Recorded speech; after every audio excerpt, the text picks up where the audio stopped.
ترین صاحب کو ناراض کر لیا، علیم خان صاحب کو ناراض کر لیا، اور باقی جو ناراض ہوتے گئے. اور میں نے خود ذاتی طور پہ خان صاحب سے کہا کہ علیم خان صاحب کو راضی کریں، لیکن نہیں توجہ دی. تو اب جب خود نالائکی کی وجہ سے چیزوں کو مینج نہیں کر سکے، اور پھر زرداری صاحب اور نواز شریف صاحب اور سب دوسروں نے مل کے عدم اعتماد آرگنائز کر لی اداروں کو نیوٹرل دیکھتے ہوئے، اور ادارے واقعی نیوٹرل رہے، تو آپ کو غصہ کس بات کا ہے؟ بدنامی اور الزام اپنے اداروں پہ لگانا شروع کر دیا.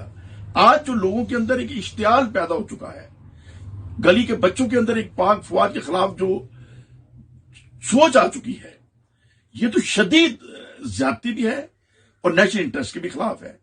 اگر ہم اپنی افواج کو بدنام کریں گے تو کیسے ہم اپنا ملک کو آگے لے کے چلیں گے؟ یہی ایک ایسا نقطہ تھا جس سے مجھے خام کا آواز کھول لیا. جو ہمارے تحفظ کی ضامن ہے، جو بچے اپنی جان دینے کو تیار ہیں پاکستان کے تحفظ کے لیے، آپ ان کے سینئرز کو یا اس ادارے کو بدنام کر رہے ہیں.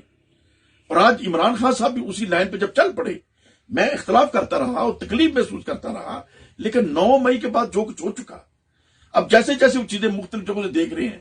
اگر صرف لاہور کا معاملہ ہوتا تو ٹھیک ہے، میری اوپینین تھوڑی ڈیفرنٹ تھی کہ پتہ نہیں وہ کس نے کر دیا، لیکن جب دیکھ رہے ہیں کہ ایک جگہ پہ نہیں 20 جگہوں پہ فوجی جو نشانیاں تھیں، شہداء کی جو یادگاریں تھیں، ان کے طرف مارچ کیا گیا تحریک انصاف نے، اور پھر جس نے بھی جلاؤ گراؤ کیا، فوج کی گاڑیاں آ رہی ہیں اور بچے ان کو روڑے مار رہے ہیں، اس کا کون ذمہ دار ہے؟ اس کا 100% ذمہ دار میں عمران خان کو سمجھتا ہوں. اور ایسے شخص کے ساتھ میں بالکل نہیں چل سکتا، بالکل نہیں چل سکتا. لہذا میں آج سوچ سمجھ کر اپنے دوستوں کے ساتھ مشورہ کر کے بھی، اور پھر مجھے ذاتی طور پہ جو گلا تھا جس کو میں اگنور کر رہا تھا کہ میرے ساتھ بار بار وعدہ کیا کہ آپ کو الیکشن لڑانا، حالانکہ میں تو اتنا شوقین بھی نہیں ہوں. آپ کی ضرورت ہے، عین موقع پہ ٹکٹیں بیچ دیتے رہے.